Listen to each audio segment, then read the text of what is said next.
بسم الله الرحمن الرحيم الحمد لله رب العالمين والعاقبة للمتقين والصلاة والسلام على سيدنا محمد النبي الأمي وعلى آله وصحبه وسلم أما بعد فقد قال الله تعالى في كلام الكريم والفرقان المجيد بعد أعوذ بالله من الشيطان الرجيم بسم الله الرحمن الرحيم يا أيها الذين آمنوا ادخلوا في السلم كافة ولا تتبعوا خطوات الشيطان إنه لكم عدو مبين صدق الله العظيم.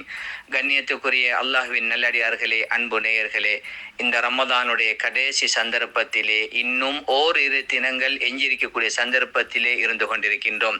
எனவே இந்த ரமதானில் அடைய வேண்டிய அனைத்து பாக்கியங்களையும் பேசக்கூடிய இணைக்கும் அதே போன்று கேட்டுக்கொண்டிருக்கக்கூடிய அனைத்து அன்பு நேயர்களுக்கும் அல்லாஹு தஆலா தந்தல்வானாக என்று பிரார்த்திப்பதோடு, இந்த ரமதானுடைய காலத்திலே நாம் செய்த அமல்கள் அனைத்தும் ஏனைய 11 மாதங்களிலும் எங்களிடத்திலே பிரதிபலிக்கவில்லை என்றால் நாம் அல்லாஹுடைய பாக்கியத்தை அடையவில்லை. லஅல்லக்கும் தத்தகூன், நீங்கள் தக்குவாதாரிகளாக மாறுவதற்காக வேண்டி இந்த ரமதானை தந்திருக்கின்றேன் என்று அல்லாஹ் சொல்லக்கூடிய இந்த வாசகத்துக்கு நாங்கள் உட்பட மாட்டோம்.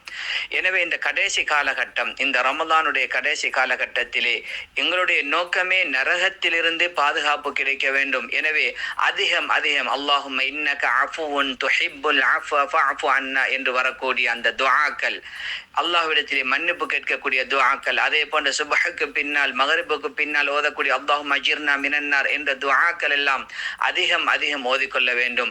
இன்னும் ஒரு விடயத்தை நான் விளங்கப்படுத்துகின்றேன். நோன்பு திறப்பதற்கு முன்னால் எங்களுடைய குடும்பங்களோடு அல்லது எங்களுடைய ஏனைய இடங்களில் இருக்கக்கூடிய சந்தர்ப்பத்திலே, கடைசி சந்தர்ப்பத்திலே ரமதான் நோன்பு திறப்பதற்கு முன்னால் அதிகமாக இஸ்திக்ஃபாரை செய்து கொண்டிருக்க வேண்டும்.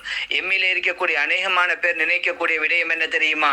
எனக்கு அரபால் தௌபா செய்ய முடியாது. அனைத்து பாசைகளையும் அல்லாஹ் விளங்கியவன் அவன்தான், அனைத்து பாசைகளையும் உருவாக்கியவனும் அவன்தான். எனவே எங்களுக்கு தெரிந்த பாசையினால் நாம் செய்த தவறுகளை அல்லாஹ்விடத்திலே நாங்கள் கெஞ்சி கதறி கேட்டுக்கொள்ள வேண்டும். எம்மிலே இருக்கக்கூடிய அநேகமான பேர் நினைக்கக்கூடிய விடயம் என்ன தெரியுமா? ரமதானுடைய காலத்திலே நாம் நேற்று இரவு கழித்ததை போன்று ரமதானுடைய காலகட்டத்திலே 27 லைலத்துல் கத்ருடைய தினம்தான் என்று நினைத்து நாம் போகின்றோம். அல்லாஹ் கபூல் செய்ய வேண்டும். எனவே ஸல்லல்லாஹு அலைஹி வஸல்லம் காட்டினார்கள், கடைசி 10 ஒற்றைப்படை இரவுகளிலே நீங்கள் தேடிக்கொள்ளுங்கள். ஆனால் எம்மிலே இருக்கக்கூடிய அநேகமான பேர் நினைப்பது என்ன தெரியுமா? 27ஆம் கிழமை நாம் சென்று எங்களுடைய இமாம் சொல்லிக்கு தரக்கூடிய அந்த தௌபாக்களுக்கு, அவர் செய்து தரக்கூடிய இஸ்திக்ஃபார்களுக்கு நாம் ஆமீன் சொல்லிவிட்டு வந்தால் போதும், எதிர்வரக்கூடிய ரமதான் வரைக்கும் தௌபா செய்ய வேண்டிய அவசியம் கிடையாது என்று நினைக்கக்கூடிய அதிகூடிய புத்திசாலிகளும் எம்மிலே இருந்து கொண்டிருக்கின்றார்கள். இது ஒரு தவறான ஒரு விடயம். நாம் செய்த பாவத்துக்காக வேண்டி ஒவ்வொரு நாளும் இஸ்திக்ஃபார் செய்ய வேண்டும். அடுத்தவர்கள் தௌபா செய்து தரக்கூடியதும் ஏற்றுக்கொள்ளப்படுமா படாதா என்றது 2வது கட்டம். நாம் செய்த பாவம் எங்களுக்கு தான் தெரியும். எனவே அதுக்குண்டான இஸ்திக்ஃபார்களை நாங்கள் வேண்டிக் கொள்ள வேண்டும். அல்லாஹு தஆலா குர்ஆனிலே சொல்லும் பொழுது, யா அய்யுஹல்லதீன ஆமனு, ஈமான் கொண்ட விசுவாசிகளே, உதுகுலு ஃபிஸ்ஸில்மி காஃபா, நீங்கள் மார்க்கத்திலே பரிபூர்ணமாக நுழைந்து கொள்ளுங்கள். வல தத்தபிஉ குதுவாத்தி ஷைத்தான், ஷைத்தானுடைய அடிச்சுவர்களை நீங்கள் பின்பற்ற வேண்டாம். ஏனென்றால் இன்னஹு லக்கும் அதுவும் முபீன், அவன் உங்களுக்கு ஆகப்பெரிய ஒரு விரோதியாக இருக்கின்றான். நலவு போல் காட்டுவான், ஆனால் விரோதமான செயல்களை செய்ய வைப்பான், செய்து கொண்டும் இருப்பான். இந்த ரமதானுடைய காலகட்டத்திலே எமது சிறார்கள் தராவீஹ் தொழ வரக்கூடிய பெண்களுக்கு தண்ணீர் அடிக்கக்கூடிய காட்சிகளை நாங்கள் பார்க்கின்றோம். அவர்களுக்கு தொந்தரவு செய்யக்கூடிய தன்மைகளை பார்க்கின்றோம். ரமதானுடைய காலகட்டத்திலே இரவு நேரங்களில் களியாட்டங்களில் ஈடுபடுவதை கண்டு கொண்டிருக்கின்றோம். எனவே எமது பெற்றார்களும் நலன் விரும்பிகளும் ஊர் நிர்வாகிகளும் இதே பிரச்சனைகள் தொடராமல் எம்முடைய சகோதரத்துவத்தை நாங்கள் பேண வேண்டும். யாருடைய உள்ளமும் நோகும் படிக்கு எம்மால் மூலமாக அல்லது எங்களுடைய குழந்தைகள் மூலமாக நடந்துவிடக்கூடாது என்பதையும் இந்த சந்தர்ப்பத்திலே நாங்கள் விளங்கிக் கொள்வதோடு, இந்த கடைசி காலகட்டத்திலே எம்மால் முடியுமான வரைக்கும் சதக்காக்களை கொடுக்க வேண்டும்.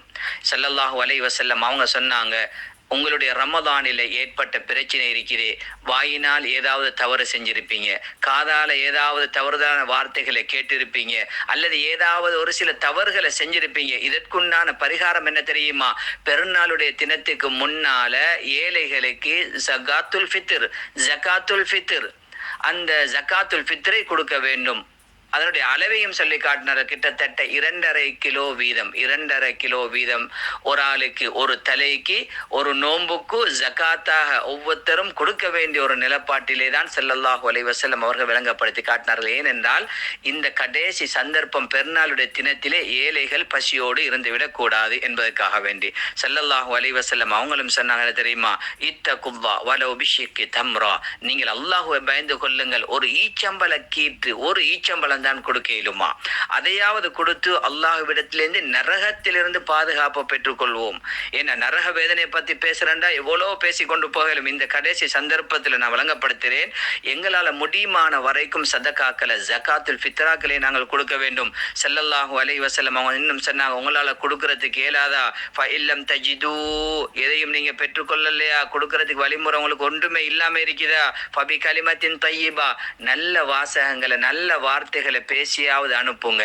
யாருடைய உள்ளமும் நோகும் படி நீங்க பேசிடவானாம், உங்களுடைய சல்லி பலைகளை காட்டிக்கொள்ளவானாம், உங்களுடைய அந்த தக்ஷகமையை இந்த இடத்துல நீங்க காட்டவானாம், நல்ல வார்த்தைகள் மூலமாக நீங்க பேசிக்கொள்ளுங்க என்பதெல்லாம் ஸல்லல்லாஹு அலைஹி வஸல்லம் சொல்லிவிட்டு எங்களுக்கு எப்படி ஆசை ஊட்டினாங்க தெரியுமா, ஐயுமா முஃமின் அத்அம முஃமினன் அலா ஜூஇன், யாராவது ஒரு முஃமினான ஒரு மனிதன் ஒரு பசித்திருக்கக்கூடிய ஒரு மனிதனுக்கு, நோம்பாளிக்கு இஃப்தார் செய்ய வைக்கிறாரோ அல்லது அவருடைய கஷ்டத்தை நீக்கிறாரோ, அத்அமல்லாஹு யௌமல் கியாமா மின் திமாரில் ஜன்னா, சுவர்க்க பழங்கள் இருந்து கியாமத்துடைய நாளையில அல்லாஹ் அவர்களுக்கு உணவளிக்கிறான். அதே போல இன்னும் நீண்ட ஒரு ஹதீஸ் தொடரா சொன்னாங்க, யாரு தண்ணீரை போட்டுறாங்களோ அவங்களுக்காண்டி கியாமத்துடைய நாளையில ரஹீக்குல் மக்தூம், அதே போல ரசூலுல்லாஹ்வுடைய கையினால, ஸல்லல்லாஹு அலைஹி வஸல்லம் கையினால எல்லாம் அல்லாஹ் தஆலா தண்ணியை கொடுக்கிறதாக நாங்கள் ஹதீஸ்கள்ல பார்க்கிறோம்.